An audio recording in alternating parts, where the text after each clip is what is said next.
Yung dito na naman tayo. Ayan o.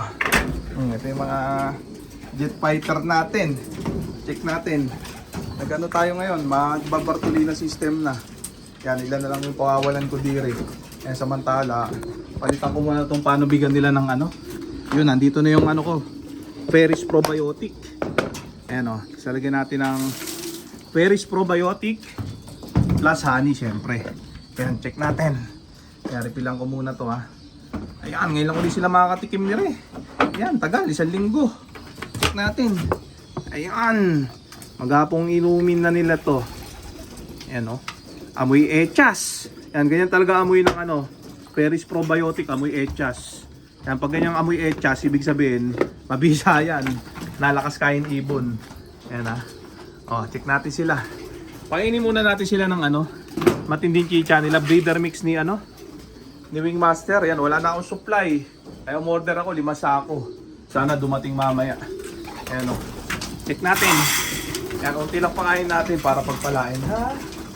Ayan. Zero flyaway technique pa rin tayo mga tropa.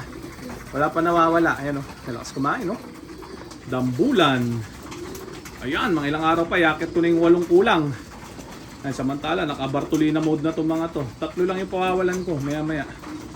Ganda tignan o. Balyan. Ganyan lang yung sistema natin. Alagang tamad lang. No linis policy. Every 3 months ang linis. Ayan ha. Kaya yung mga nagmamarunong dyan, naglilinis-linisan ko no, magpa-member na kayo sa Tupad. Total masipag naman kayo. Maglinis kayo minuto ha. Oh. Walisin nyo yung ano nyo, yung bahay nyo, idamay nyo na rin yung loft nyo. Ayan. Ayan, para sure ball manalo kayo kasi sabi nyo pagka malinis sure win eh. Ayan, di ba? Kaya maglinis kayo ng maglinis hanggang sa malumpo kayo, kakalinis ha. Ayan.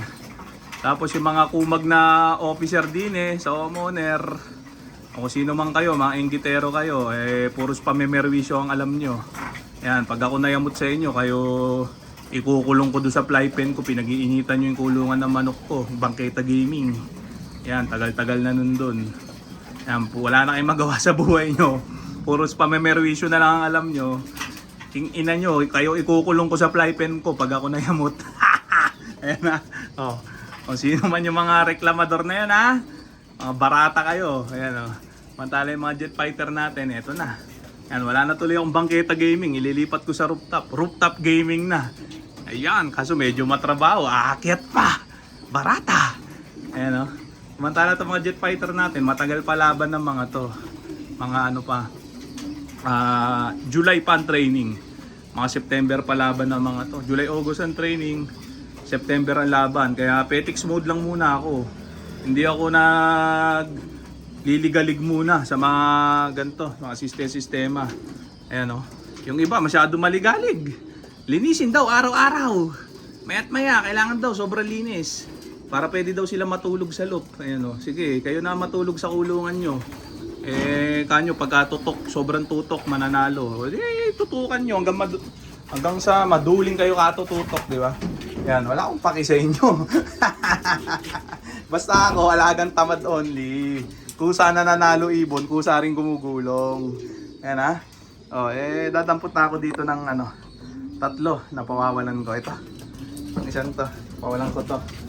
Ayan. Tika dito. Ayan, pawalain. Isa. Yung nestmate niyan, ito. Ito. Ayan. 3 lang. Ayan, ganyan lang teknikan natin yung iba Bartolina system na.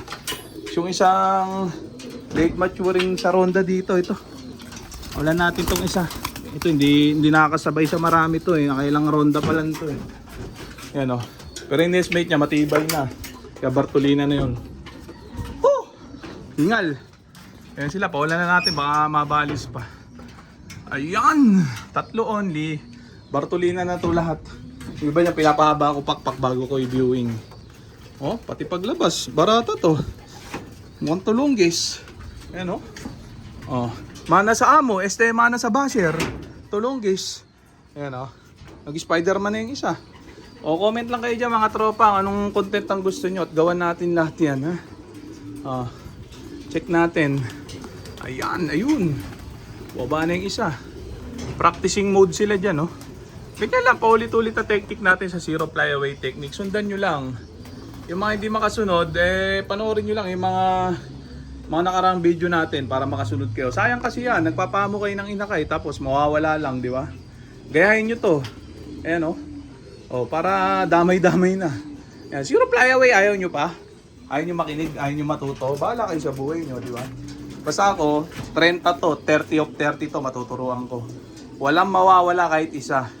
Kung sa iba, mahirap gawin yon, sa akin, basic yun. Di ba? Taon-taon ko namang ginagawa yung ganun. Mawawala na yung mga yan pagka pinupukol na. Yung natural yun, di mo na control yung ganun, yung mawala sila sa pukol. Ganun talaga. Yan, karera na yun eh. Pero yung sa pagtuturo, kailangan 100% walang mawala. Kalukuhan yun na sasabihin nila, natural na may mawawala. Yan, hindi natural yun. Kaya talaga, zero flyaway technique. Ayan o. Basta susundan mo lang yung yung method. Di ba? Ayan o. Pag may sistema ka na mabisa sa pagpapaamo, malabo ka mawalan. Ayan na. Kanya-kanya sistema naman yan na matibay. Ayan o. Itong sistema nating to, matibay na to. Ayan o. Oh, simple pero gumagana. Hindi talaga nawawala ang ibon. Biruin nyo, tuturuan kumain pag akyat sa loob, pag awalay sa magulang. Pag marunong na kumain uminom, ilalagay dun sa aviary. Tuturuan pumasok sa trapdoor. Pag marunong na pumasok sa trapdoor, sunod na araw, ilalabas na dito sa landing board. Tapos lilipad-lipad na sila dyan. Ilang araw, isang linggong ganun, lipad-lipad. Pag nakita nyo medyo naging stable na ang lipad, ibabartulina na ng 2 to 3 weeks. Pagugulangin, patitigasin ang katawan, palilinawin ang mata. After 2 to 3 weeks, na pagkakabartulina, pwede nang pawalan uli. Kahit mag-raging na yung ibon nun, malabo na mawala. Babalik at babalik. Hindi mawawala. Pumunta man sa malayo, makakabalik pa rin kasi may tigas na yung ibon, malinaw na ang mata. Nag-mature na.